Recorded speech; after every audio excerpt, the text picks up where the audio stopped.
Olá, pessoal. Bem-vindos a essa segunda videoaula sobre o tema orçamento e gasto público. Nessa aula de hoje, nós vamos tratar de um tema bastante importante, que são as classificações orçamentárias. A compreensão dessas classificações orçamentárias são fundamentais para que a gente possa compreender o orçamento público e saber como ele se organiza. Então, ele é um elemento fundamental de democratização do acesso à informação dos cidadãos em relação aos recursos públicos. Então, essa videoaula, ela tem como objetivo desse módulo de ensino compreender as principais classificações orçamentárias que nos permitam, então, conhecer como são realizados os gastos públicos, suas finalidades e onde eles serão aplicados, né, e os recursos que são arrecadados da sociedade. Então, esse é o objetivo fundamental desse módulo. Lembrando, né, como nós vimos no vídeo anterior, que o orçamento público é esse instrumento, essa ferramenta de administração pública que vai apresentar, por um lado, as receitas que são arrecadadas da sociedade, né, por meio dos tributos, do endividamento, dos aluguéis, né, todas as diferentes fontes de recurso que a administração pública tem e ordena os gastos, né, as despesas públicas. Para compreender esse processo, as classificações orçamentárias são fundamentais.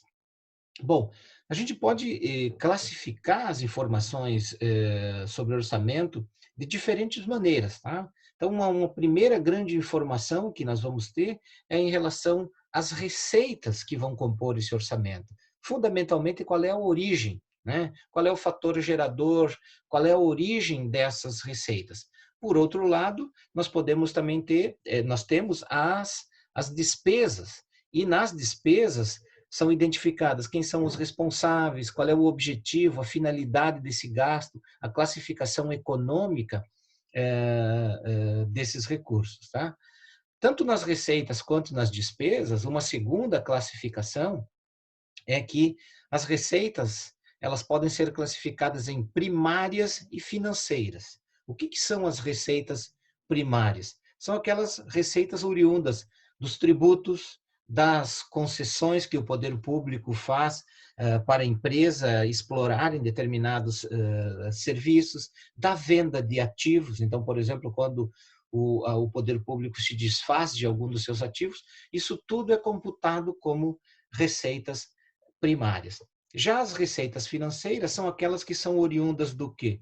De empréstimos que o poder público toma nos bancos, sejam eles aqui no Brasil, sejam eles no exterior, como também das dívidas, né, por meio da emissão de títulos da dívida pública, tanto da dívida interna quanto da dívida externa, tá bem? Já pelo lado das despesas, elas também podem ser classificadas em primárias e financeiras. O que compõe as despesas primárias? Todos aqueles gastos com salários, pensões e aposentadorias, a realização de obras, o custeio para a manutenção da máquina, tudo isso vai compor as despesas primárias. E as despesas financeiras são aqueles gastos que o poder público vai ter com a dívida, tanto o pagamento de juros dessa dívida, quanto a amortização, quanto as despesas com o principal dessa dívida. Tá? Por que essas classificações primárias e financeiras, tanto das receitas quanto das despesas, elas são importantes? Porque é a partir delas que vai se calcular aquilo que se chama de resultado fiscal, que é um importante parâmetro para análise também das contas públicas, né, do orçamento público, da capacidade fiscal de um Estado, de um poder público, e elas são fundamentais, essas informações sobre as despesas e receitas primárias e financeiras, porque é a partir dela que nós vamos calcular, né, tanto o resultado fiscal primário ou nominal, se ele vai ter superávit ou se ele vai ter déficit, tá? Duas palavras que a gente acaba escutando muito. Nós vamos nos ater nessa aula aqui, especialmente em relação às despesas. Por quê? Porque, tanto do ponto de vista da nossa atuação como gestores públicos, atuando nas administrações públicas, mas principalmente enquanto cidadãos, nós somos muito mais consumidores de orçamento público, tá? De informações sobre como se realizam os gastos públicos, quais são as despesas realizadas por esses orçamentos. Então, nós vamos nos debruçar mais sobre a classificação das despesas, porque elas são fundamentais ao nós pegarmos um orçamento e compreender no que esse orçamento foi gasto, se ele está atendendo aqueles objetivos e aquelas demandas que a sociedade apresenta, tá bem? Então, o que a gente vai ver nessa videoaula aqui é principalmente essa classificação das despesas. Bom, na classificação orçamentária das despesas, né, é importante a gente lembrar que as leis orçamentárias, elas são uma lei de um tipo especial, porque elas trazem ano a ano, né, vamos lembrar da aula anterior, que o orçamento ele é um orçamento anual, né, pelo princípio da anualidade, e a relação, nessa lei, ela traz uma relação de centenas e às vezes milhares de ações, e cada uma com a sua descrição, sua meta, o seu valor. E essas informações são oriundas a partir desse processo de classificação das despesas. Então, para planejar as ações, administrar a sua execução e fazer o controle dos gastos, é necessário dar a cada despesa um código identificador e classificá-la, né, conforme a sua finalidade, qual é a natureza desse gasto, o órgão responsável pela realização desse gasto. Nós vamos nos debruçar mais sobre o conceito de cada uma dessas classificações do que buscar entender o código, o número, quais são os identificadores, por que o programa eles são 4 dígitos, por que ele se divide em mais 4 dígitos na função e na subfunção. Isso tudo é um elemento técnico bastante importante, mas quem quiser se aprofundar e conhecer melhor isso, pode ler tanto o manual técnico do orçamento quanto outras das bibliografias que foram orientadas aqui. A ideia nessa videoaula é que vocês consigam ter uma visão espacial mais ampla do conjunto dessas informações que estão disponíveis e que são fundamentais para que a gente possa ler e entender um orçamento público. Bom, o marco legal dessa classificação das despesas, né, as principais normas em vigor sobre a classificação das despesas orçamentárias, evidente, vem da Constituição Federal de 88, né, sobretudo lá no artigo 165, que trata disso, né, trata do sistema de planejamento e orçamento, como nós vimos na videoaula passada. A Lei 4.320, lá de 1964, que ela é um marco na organização do orçamento por programas no Brasil, e tem uma influência muito grande sobre todo o processo orçamentário. A Portaria 42, de 1999, do Ministério do Planejamento, que ela vai definir funções e subfunções, que é uma das classificações centrais que a gente vai ver, e também a Portaria Interministerial 163, lá de 2001, que define elemento de despesa, os grupos de natureza de despesa, chamada GND, né, que são grupos de natureza de despesa, a modalidade de aplicação e a modalidade de despesa, que são informações importantes também para a gente compreender esses gastos todos.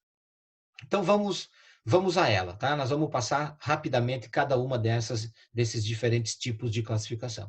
Então, a primeira delas é a classificação institucional, tá? Que ela vai apresentar qual é a secretaria, qual é o ministério, ou seja, a quem se destina esses recursos. Esse site que está indicado aí, nós vamos utilizar ele especialmente porque ele é um site que traz informações as mais atualizadas sobre a realização orçamentária dos municípios do Rio Grande do Sul e também do governo do estado do Rio Grande do Sul, e que ele serve como uma fonte muito importante, muito confiável de acesso a esses dados. No nosso último vídeo, próximo vídeo, nós vamos dar uma dica para vocês de várias fontes de informações orçamentárias, tanto do orçamento federal, quanto do orçamento estadual, quanto dos orçamentos municipais, tá? Mas registrem essa informação que no site do Tribunal de Contas do Rio Grande do Sul vai ser uma das fontes centrais de informação. Então, a primeira classificação é uma classificação institucional.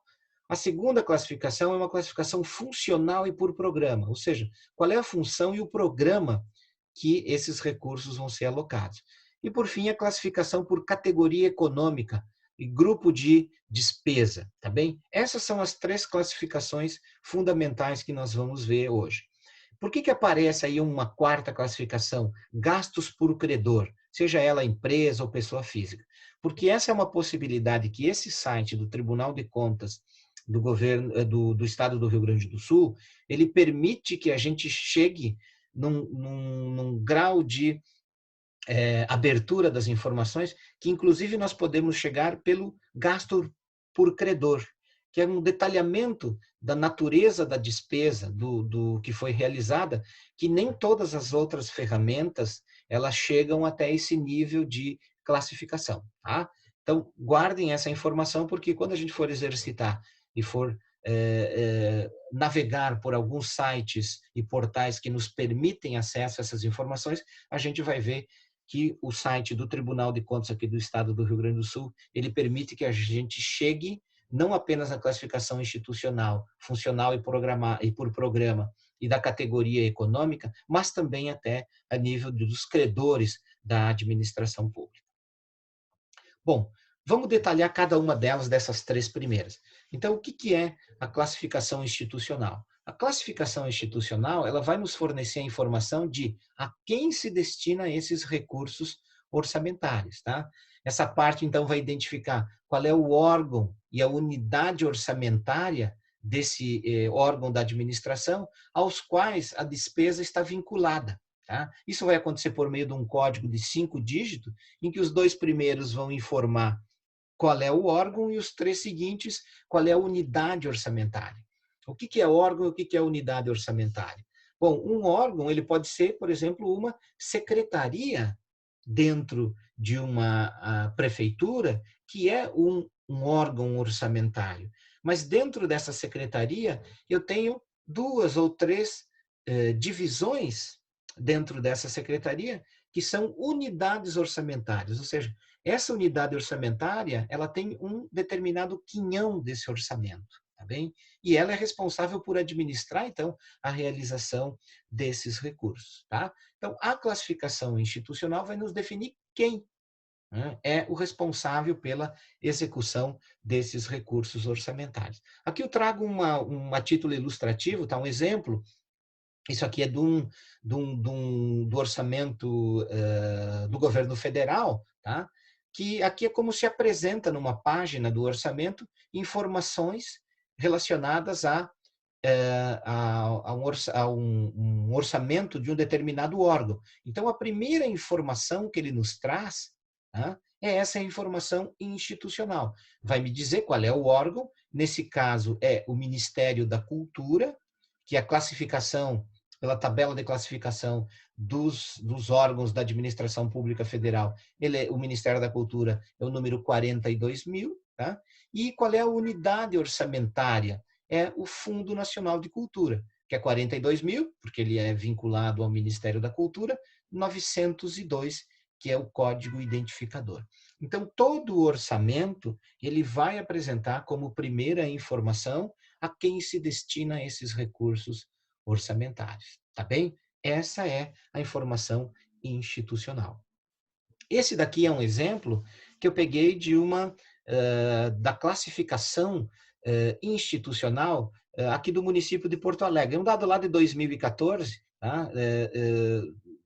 A ideia aqui é demonstrar para vocês como é que essa informação se apresenta, por exemplo, aqui na estrutura da Prefeitura Municipal de Porto Alegre. Ela vai indicar qual é o órgão, tá?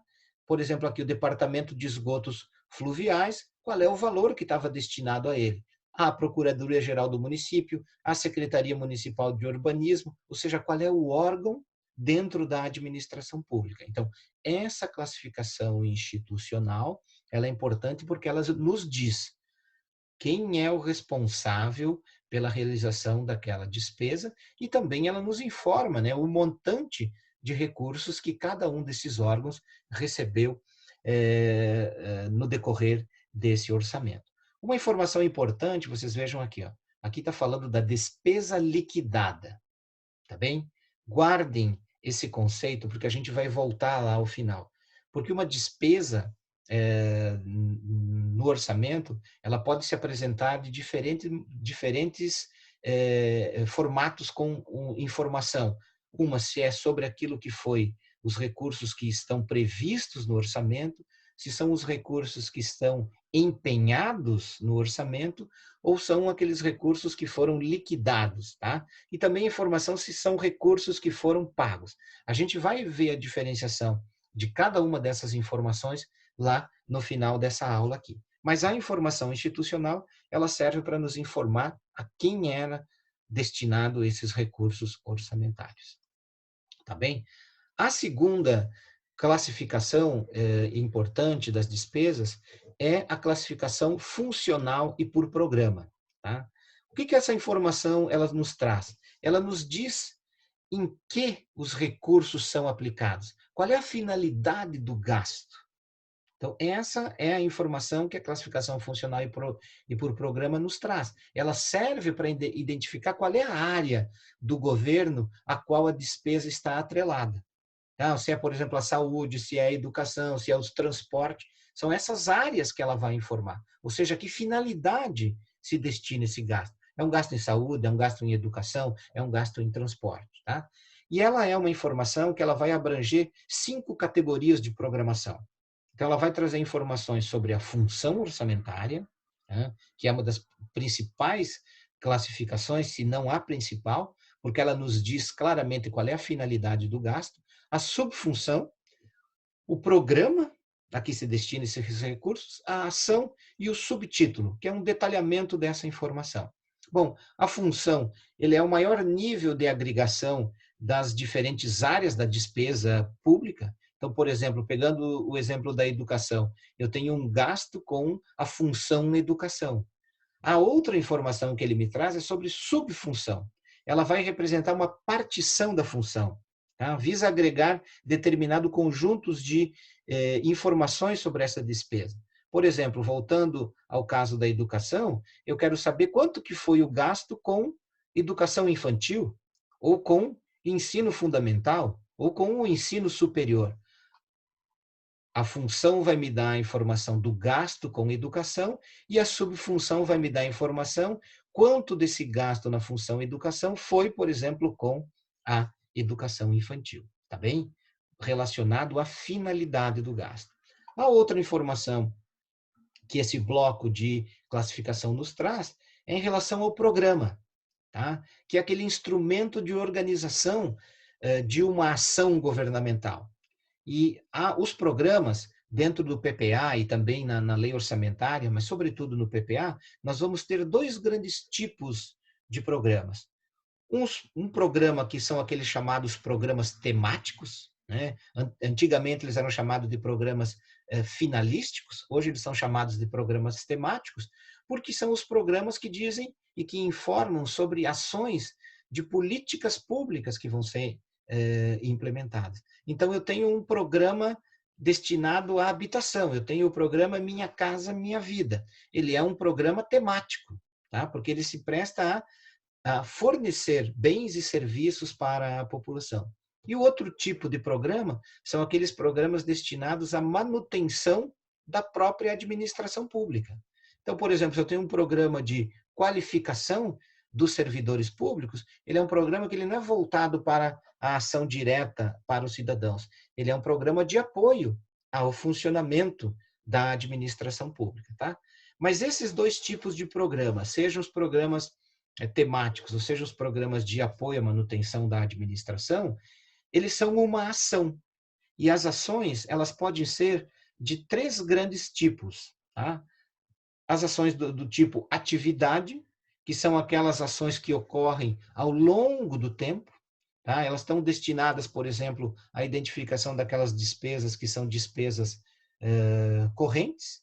Então, por exemplo, a manutenção da folha de pagamento dos servidores, ela é uma atividade, porque ela ocorre ao longo do tempo, tá? Já as ações do tipo projeto são aquelas ações que têm início, meio e fim, tá? principalmente das despesas de capital. Por exemplo, a construção de um hospital. Então, eu vou ter começo, meio e fim para a realização dessa ação, que é um projeto, tá bem?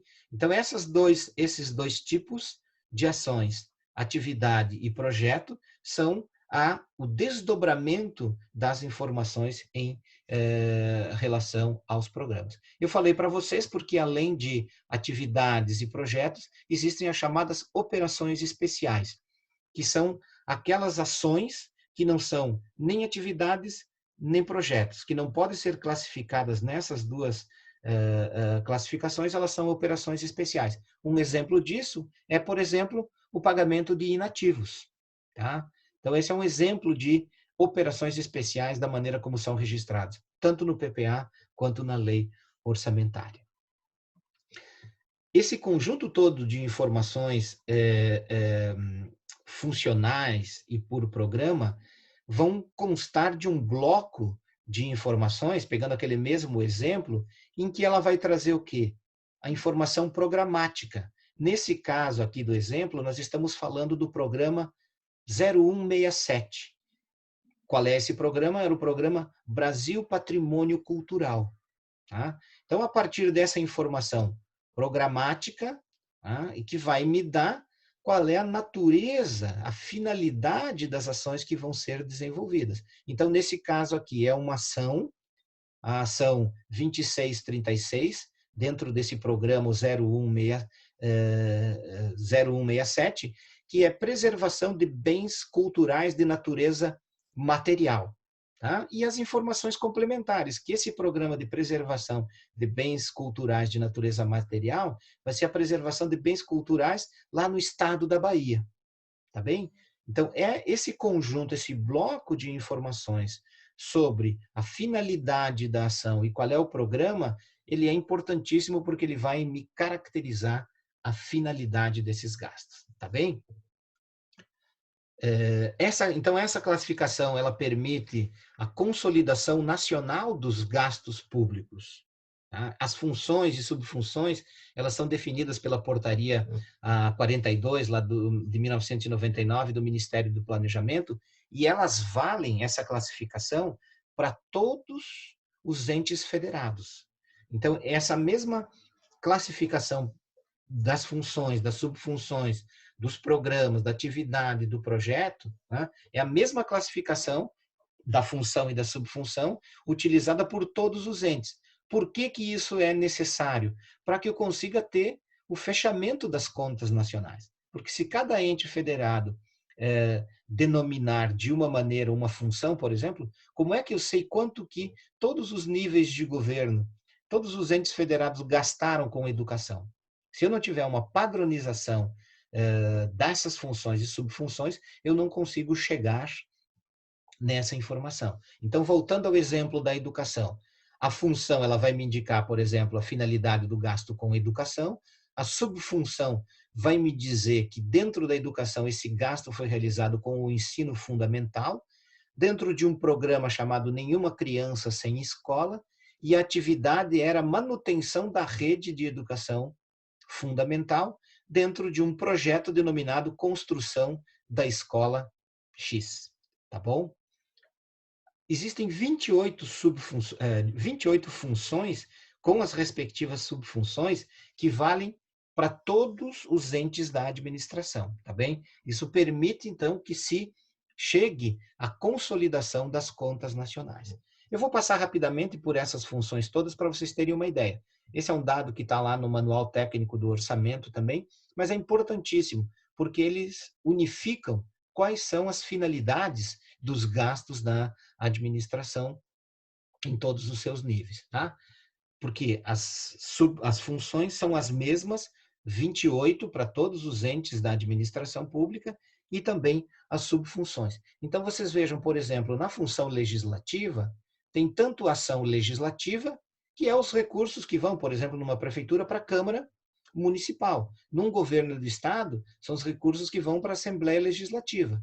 Quanto também, na subfunção, os gastos com o controle externo, que são os recursos que vão para os tribunais de conta. Lembre que os tribunais de conta são um órgão, né, de assessoramento ao legislativo que fazem o papel do controle externo.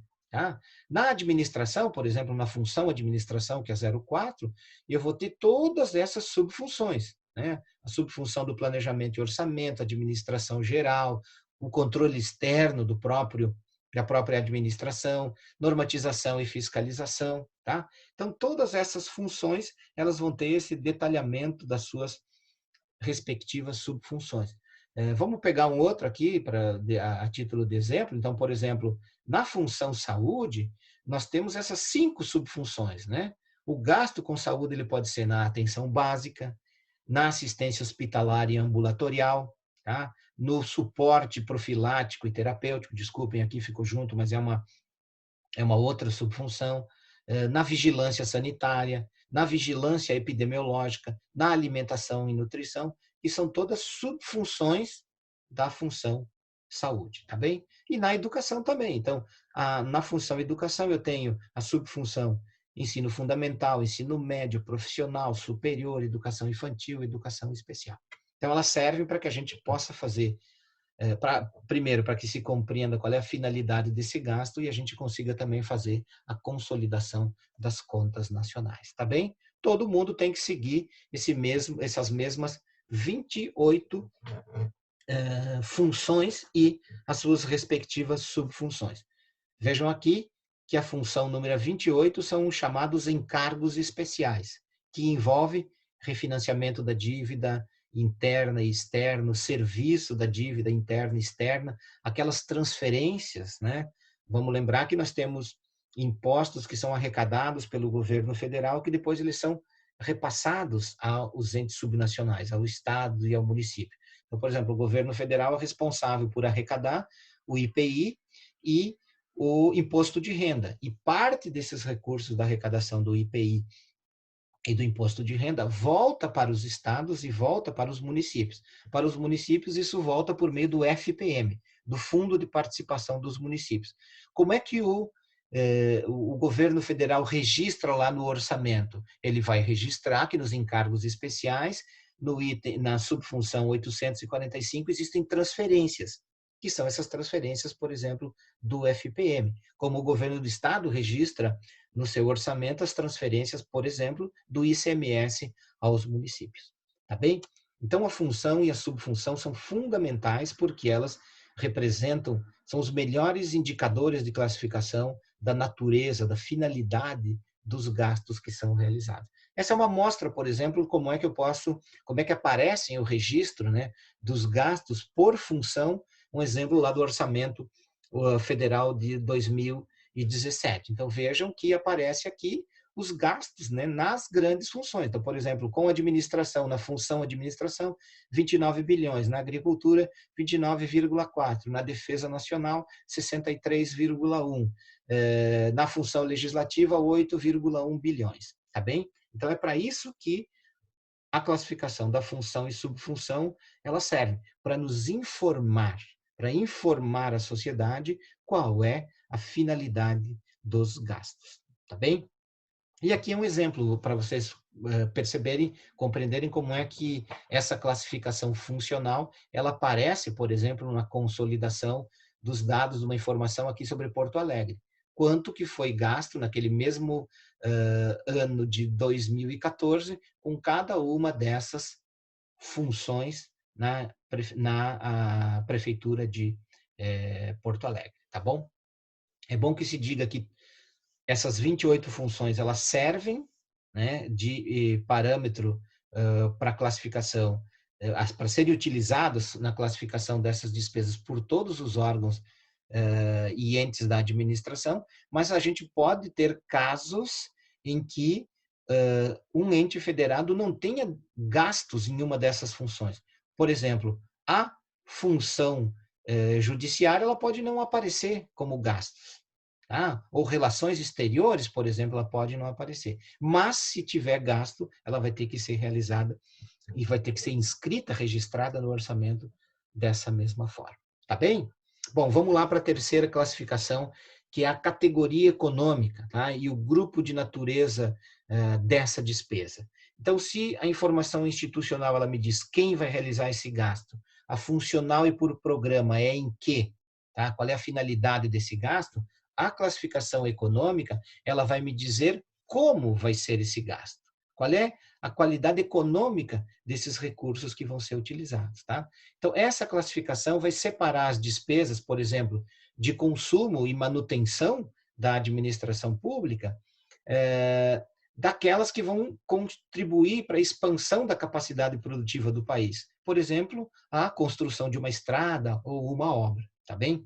Então, essa classificação por categoria econômica e por grupo de despesa, ela vai ter 4 critérios básicos de informação. A categoria econômica, se é custeio, se é capital, a natureza, o grupo de natureza de despesa, GND, dessa categoria econômica, a modalidade de aplicação e o elemento de despesa. Nós já vamos ver um pouquinho mais de detalhe cada uma delas. Só voltando àquele nosso exemplo, então, aonde ele aparece essa informação sobre a categoria econômica de uma despesa? Nesse mesmo conjunto de informações. Aqui eu vou ter a classificação institucional, aqui a programática, né, a finalidade, aqui por função e por programa, aqui eu vou ter a classificação econômica, que nesse exemplo aqui vai me dizer qual é a esfera de governo, qual é a GND, o resultado primário, a modalidade de aplicação e também a fonte desses recursos, tá bem? Então, todo o orçamento vai apresentar esse conjunto de 3 informações: a quem se destina, a finalidade do gasto e como esse gasto deve ser realizado. Tá bem, gente? Então, a categoria econômica e o grupo de natureza de despesa são 2 grandes classificações, tá? Primeiro é a categoria econômica, vai me dizer se essa despesa é uma despesa corrente ou se ela é uma despesa de capital. Grosso modo, se ela é uma despesa para manutenção da máquina ou se ela é uma despesa para ampliação dessa atuação do Estado. E dentro dessa classificação econômica, né, das categorias econômicas, vão estar divididos em 6 grupos de natureza de despesa. Relacionado às despesas correntes, eu vou ter as despesas com pessoal e encargos sociais, as despesas com juro e encargos da dívida e outras despesas correntes. Já nas despesas de capital, eu vou registrar aquelas despesas com os investimentos, com as inversões financeiras e com a amortização da dívida. Esse quadro aqui vai ajudar vocês a compreenderem um pouquinho melhor o que são essas despesas econômicas correntes e essas despesas de capital.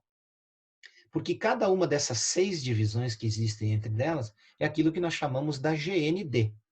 Tá? Deixa eu só retornar aqui para vocês verem que esse exemplo que eu dei para vocês aqui, vejam que na classificação econômica dela vai me dizer que é da esfera federal e que é da GND 4.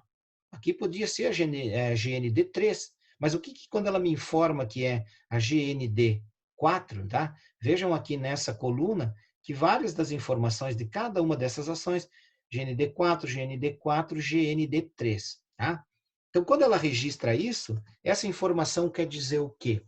Que aquela despesa lá é uma despesa com outras despesas correntes. Tá? Desculpe, o exemplo era a GND 4. Era um investimento, era uma despesa com o planejamento e a execução de obras. Tá? Então, a GND ela é importante porque ele é um detalhamento dessa despesa corrente. Né? E isso muitas vezes a gente não percebe. Porque é muito comum a gente dizer, precisa cortar as despesas do poder público, precisa cortar as despesas correntes, precisa cortar o custeio. E quando a gente imagina despesa corrente ou despesa de custeio, a gente imagina só o gasto com o cafezinho ou o gasto com os salários. Mas, na verdade, eles envolvem, sim, o gasto com remuneração, né, com pessoal e encargos sociais, que é a GND1. Ela vai identificar, então, os gastos com pessoal e encargos sociais, mas todas aquelas despesas com o pagamento do funcionalismo público. Tanto o salário em si, quanto aquelas despesas, por exemplo, com a contribuição previdenciária patronal, que o poder público também tem, tá? Então, tudo isso está registrado na GND1. Mas também na GND2, gente, dentro das despesas correntes, estão os juros e os encargos da dívida pública, que são as despesas com o pagamento dos juros, comissões, encargos da dívida pública, tanto a interna quanto a externa. E parece que muitas vezes, né, quando a gente vê aqueles comentários, precisa cortar, enxugar a máquina, a gente fala muito de corte em pessoal, o corte das outras despesas, mas a gente nunca fala em corte dos juros e do encargo da dívida, né? Vocês vão ter uma das aulas aqui desse curso que vai tratar do significado da Emenda Constitucional 95, que é a chamada PEC dos gastos, né? Porque ela, de forma bastante incisiva, inseriu na Constituição brasileira, pelos próximos 20 anos, né, o controle desse tipo de gastos aqui. Mas não vai incidir sobre esses gastos aqui com os juros, tá bem? E eles também são gastos de despesa corrente, que são os gastos com juros. Então, GND1, pessoal, encargos, GND2, juros e encargos da dívida, GND3 são outras despesas correntes. Aí sim, todas aquelas despesas que não classificadas nas demais categorias e que são voltadas para o funcionamento dos órgãos e a prestação de serviços públicos. Tá? Então, entra o que nas outras despesas correntes? Todas aquelas despesas, por exemplo, com manutenção, asseio e conservação, as despesas de energia elétrica, tá? As despesas de limpeza de um órgão público, o cafezinho, o papel que é gasto, o material de escritório, todas essas despesas são classificadas como GND3, tá bem? Bom, e nas despesas de capital? Nas despesas de capital nós também temos 3 classificações.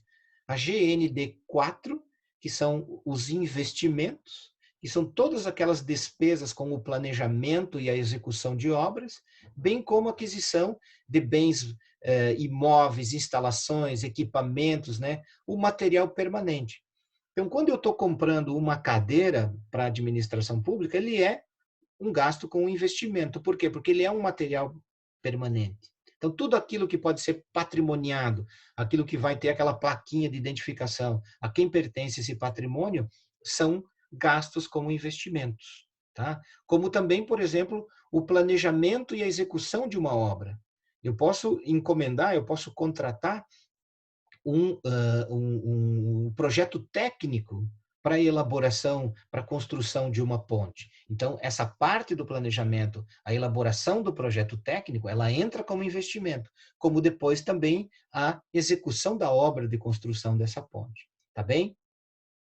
Já a GND5, dentro das despesas de capital, ela se refere às inversões financeiras, que são o quê? São aquelas despesas com aquisição de imóveis e bens de capital já em utilização. Vejam que por isso que elas diferem do investimento, tá? Porque quando eu vou fazer a aquisição de um imóvel, um bem de capital, já em utilização.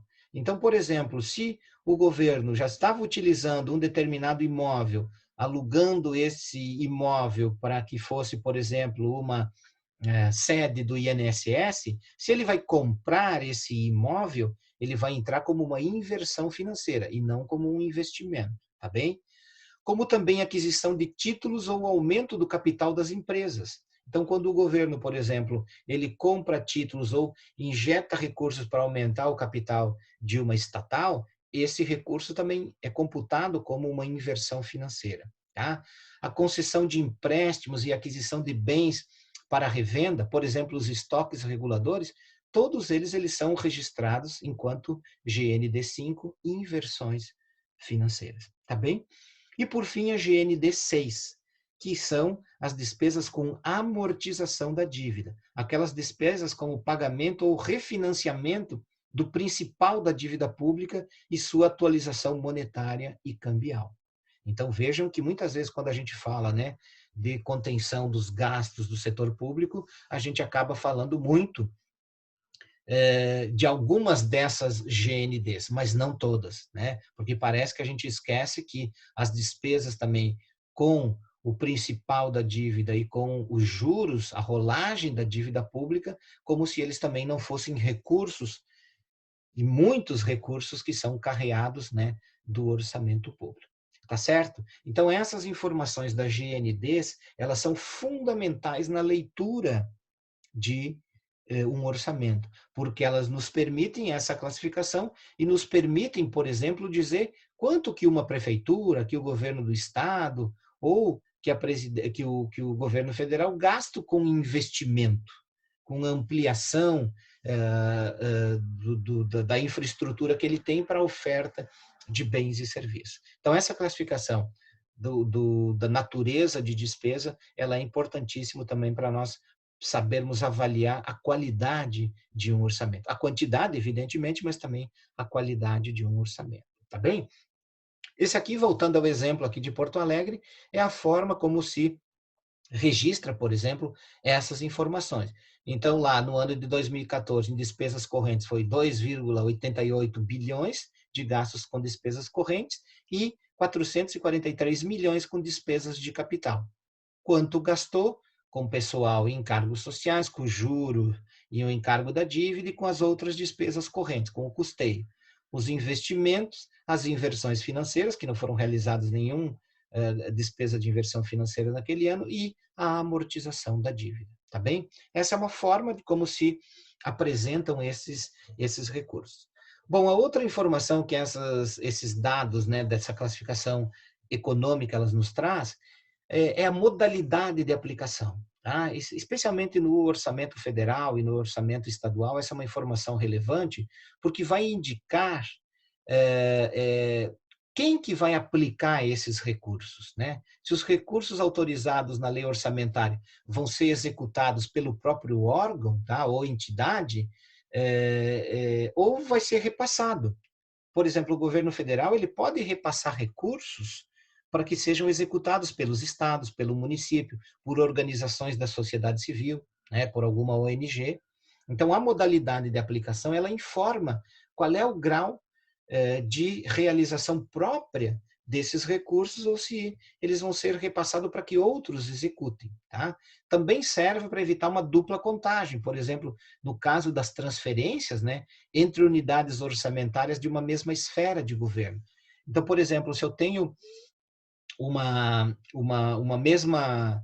Se o Ministério da Educação, por exemplo, ele for repassar um recurso para a URGS, é importante que eles, porque todos estão dentro do sistema de educação, mas a URGS é uma autarquia dentro do sistema do MEC. Então, para não registrar duplamente o cômputo disso, a modalidade de aplicação ela me ajuda a compreender como que esses recursos vão ser realizados, tá? Quem que vai aplicar esses recursos. E a forma de classificação dela, tá? São 11 os critérios de classificação segundo a modalidade de aplicação, tá? Então, essa daí é a referência das modalidades de aplicação no orçamento federal, né? Que a modalidade de aplicação 20 são transferências à União. Então, por exemplo, se o Estado repassa recursos, transfere recursos à União, vai ser na modalidade 20, né? A modalidade 30 é transferências a estados e ao Distrito Federal. Então, por exemplo, os recursos do FPE, do Fundo de Participação dos Estados, vai vir por aqui. Transferências aos municípios. Se o governo federal vai repassar um recurso do seu orçamento para um determinado município executar, ou mesmo os recursos do FPM vão estar inscritos nessa modalidade de aplicação. E assim por diante, tá? Então, transferências a instituições privadas sem fins lucrativos, né? A instituições privadas com fins lucrativos, né? Quando eu faço uma concessão, por exemplo, e para a realização de uma obra, é aqui que vai ser registrado, tá bom? Vejam que aqui, né, 20, 30, 40, 50, 60, 70, tem o 71, que foi a classificação que se criou para a transferência para os consórcios públicos. Vamos lembrar que a lei dos consórcios é uma lei lá de 2005, então se criou esse novo código, a modalidade de aplicação 71, que é para identificar os recursos que são para os consórcios públicos, tá bem? Então, modalidade de aplicação, ela informa isso. A quem é que se destina a execução desse recurso orçamentário. Tá bem? Bom, e o elemento de despesa, o que que ele é? Ele vai detalhar qual é o objeto do gasto. Tá? Se, por exemplo, se é uma remuneração de pessoal, se são obrigações tributárias, se são benefícios assistenciais, tá? Ou auxílio financeiro ao estudante, por exemplo, porque eu posso ter isso como escrito lá numa GND1, tá? Como um gasto de despesa corrente, mas o que é esse gasto de despesa corrente com o pessoal? Pode ser o pagamento de salário, mas pode ser, por exemplo, o pagamento de uma aposentadoria, de uma pensão, ou uma contratação de alguém por tempo determinado, tá?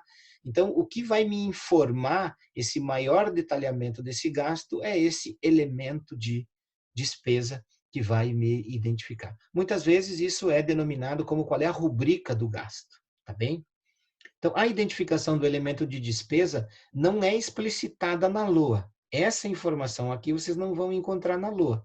Tá? Eles são definidos e podem ser conhecidos quando da execução da despesa, que é aí que eu preciso detalhar. Se eu falei lá que um gasto ia ser em determinada função, em determinada subfunção, o elemento de despesa é que vai me detalhar esse gasto que foi realizado, mas ele não aparece na LOA, tá bem? Então, aqui só para consolidar aquilo que nós falamos, é um outro formato de apresentação de um exemplo, né?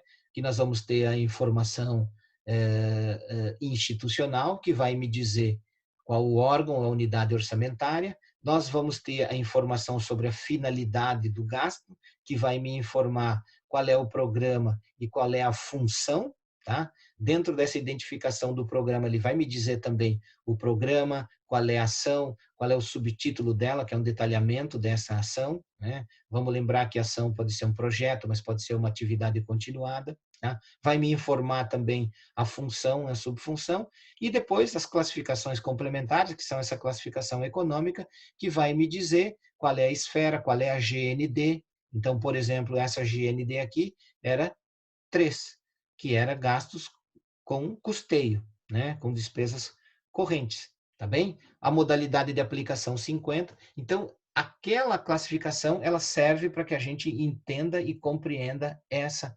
codificação aqui num orçamento. Tá bem, pessoal? Só para a gente encerrar esse vídeo, quando a luta toda por inserir uma informação no orçamento, ela é importantíssima, mas ela não garante que aquela determinada despesa seja realizada. Estar inscrito no orçamento é um primeiro passo fundamental, porque se uma informação, se um gasto não tiver inscrito no orçamento, tá? Se não tiver lá no programa essas informações, eu não posso alocar recursos para ele. Mas estando no orçamento não significa que essa despesa vai ser realizada, tá? Por quê? Porque, primeiro, eu tenho que ter financeiro para que esse orçamento. Orçamento, gente, não é dinheiro. Orçamento é uma autorização para que se possa gastar até tantos recursos, tá? A existência de recursos ou não vai depender do quê? Vai depender da arrecadação, vai depender da gestão financeira. Se o poder público conseguiu arrecadar esses recursos no tempo que ele imaginava ou não, tá bem? Mas inscrever no orçamento é o primeiro passo. Depois de inscrito no orçamento, nós temos os passos para execução orçamentária, tá? Depois de aprovadas as programações de trabalho e suas respectivas dotações orçamentárias, inicia-se aquela fase de execução orçamentária, que deve observar 3 grandes passos. O primeiro passo é o quê? A definição do cronograma de desembolso e a programação financeira dos órgãos. Porque vamos lá, quando eu sou de uma determinada secretaria, eu sou da Secretaria de Transportes aqui do município, eu aprovei lá no orçamento R$ 1 milhão para ações, né, no programa de obras dessa secretaria, tá? Então, o montante de recursos do orçamento é R$ 1 milhão. Mas como é que esses recursos vão ser desembolsados? Eles vão ser desembolsados em 2 liberações orçamentárias no decorrer do ano, ou em 3, ou em 4, ou a cada mês um determinado quinhão desse montante de orçamento? Então, o primeiro passo que um governante tem, que o executivo tem, é a partir da promulgação, desculpe, a partir da aprovação do orçamento e da sanção dele, o executivo tem 2 meses para apresentar esse detalhamento do cronograma de desembolso. Pegando aquele nosso exemplo, então, esse R$ 1 milhão, ele vai ser, no mês 3, vai se desembolsar 50% disso, no mês 6, vai se desembolsar mais 20%, e lá no mês 11 vai se desembolsar os outros 30% desse montante, tá bem? Então, essa programação de desembolso, ela é fundamental para que os órgãos, né, que vão receber esses recursos, eles se planejem e se organizem como é que vai ser essa execução orçamentária. Tá? Então, o governo tem esses 2 meses para apresentar esse decreto de programação orçamentária. Como também depois ele tem que fazer essa atualização a cada mês, a cada 2 meses, para ver como está a execução do orçamento. Porque se eu tenho problemas de execução de orçamento, eu tenho que deslocar esses recursos para outras rubricas, tá? Ou para outras ações e programas. Mas o primeiro passo, então, é fazer essa programação. O segundo passo é o cumprimento das exigências, por exemplo, da licitação, tá? Da Lei 8666, que é a lei lá de 93, que regula os processos licitatórios, das compras e aquisições da administração pública. Então, eu tenho que ter, por exemplo, a realização desse processo de licitação para que eu possa cumprir o terceiro passo dessa realização da despesa pública, que é o quê? Aqueles 3 passos: o empenho, a liquidação e o pagamento dessa despesa, tá bem? Essas 3 etapas da realização da despesa, o que é o empenho? Tá? O empenho é uma reserva do numerário, uma operação matemática de caráter, uma operação financeira de caráter contábil,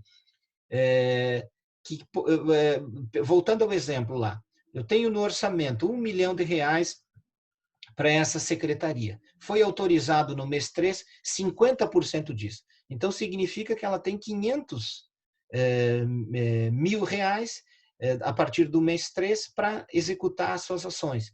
Então, a execução dessas ações, depois de ter feito o processo licitatório, por exemplo, das aquisições, das compras que vai fazer, ela tem que empenhar, tá? Ela tem que emitir uma nota de empenho, que é uma reserva daquele montante orçamentário para determinada ação.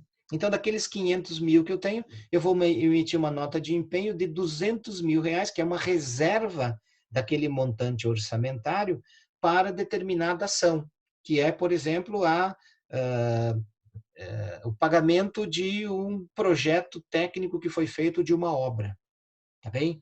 Então, esse passo ele não constitui uma obrigação, nenhum um compromisso de pagamento, eu fazer o empenho. Tá? A finalidade é evitar que a administração pública ultrapasse as dotações orçamentárias disponíveis. Tá bem? Então, ele não garante, mas se eu não fizer esse primeiro passo, que é a realização do empenho, eu não posso realizar esse gasto. Tá bom? Então, a primeira etapa é o empenho. A segunda etapa é a liquidação. O que é a liquidação? É a verificação do direito adquirido pelo credor. Tá? Verifica-se a legitimidade da despesa empenhada. Então, se, por exemplo, voltando ao nosso exemplo anterior, era o empenho para o pagamento de um projeto técnico de uma obra, a liquidação significa que aquele escritório de engenharia que foi contratado para fazer o projeto técnico, ele vai entregar esse projeto técnico. A administração pública vai avaliar se aquele projeto técnico está de acordo com aquilo que foi licitado, se ele atende aquilo que foi estabelecido, e a administração pública, então, liquida, ela reconhece, ela verifica que essa empresa de engenharia tem sim o direito a receber esse montante de 200 mil reais que foi previsto para a realização desse projeto técnico, tá bom? Então, aqui é o momento em que a administração reconhece que esse gasto vai ter que existir. Por quê? Porque aquele credor entregou aquele bem, o produto ou serviço que a administração adquiriu. E a terceira etapa é a etapa de pagamento. É quando se efetiva o pagamento via um depósito bancário, cheque administrativo ou transferência, tá? Que é a efetivação desse pagamento. Por que que eu falei disso, gente? Porque muitas vezes vocês vão encontrar informações sobre o orçamento que tem lá valor empenhado, valor liquidado, valor pago. O que que é que eu devo olhar? E muitas vezes só tem também a informação de qual é o valor orçado. Então, é o cruzamento dessas informações, por exemplo. Se eu tinha um orçamento que previa R$ 1 milhão para essa secretaria, ela conseguiu empenhar 800 mil, mas conseguiu liquidar R$ 500 mil, eu também consigo analisar qual é a efetividade desse órgão governamental em realizar esses gastos, tá? E a informação que é sempre mais precisa da gente poder observar é o montante que ele é liquidado e não o valor empenhado, porque o valor ele pode ser empenhado, mas depois ele pode ser desempenhado, tá? Por quê? Porque ou a administração mudou de planos em relação àquilo, ou esse credor não entregou o produto, ou esse produto não foi aceito, eu posso desempenhar esses recursos, tá bem? Aqui são um exemplo, então, que eu trago para vocês compreenderem aquele primeiro dado, por exemplo, das despesas de despesas correntes e de capital. Isso aqui é um exemplo da Prefeitura de Porto Alegre, lá do ano de 2016, o montante todo de recursos que foram liquidados. Vejam que a informação aqui ela me traz sobre os recursos que efetivamente foram liquidados naquele ano de 2016. A informação podia ser daqueles que foram empenhados, tá? A informação do liquidado, gente, ele pode ser igual ao do valor empenhado. Ele não pode ser maior, tá bem? Por quê?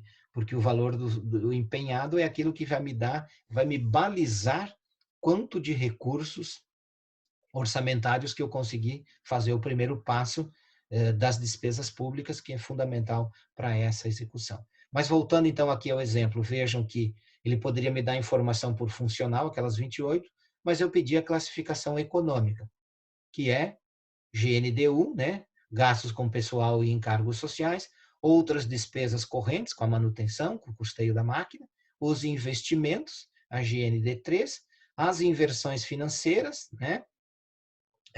Desculpem, as inversões financeiras, a GND, os investimentos que foram gastos, a amortização da dívida pública e os juros e encargos da dívida pública naquele momento, tá bem? Então, para isso que servem as informações, as classificações orçamentárias por funcional e a classificação econômica.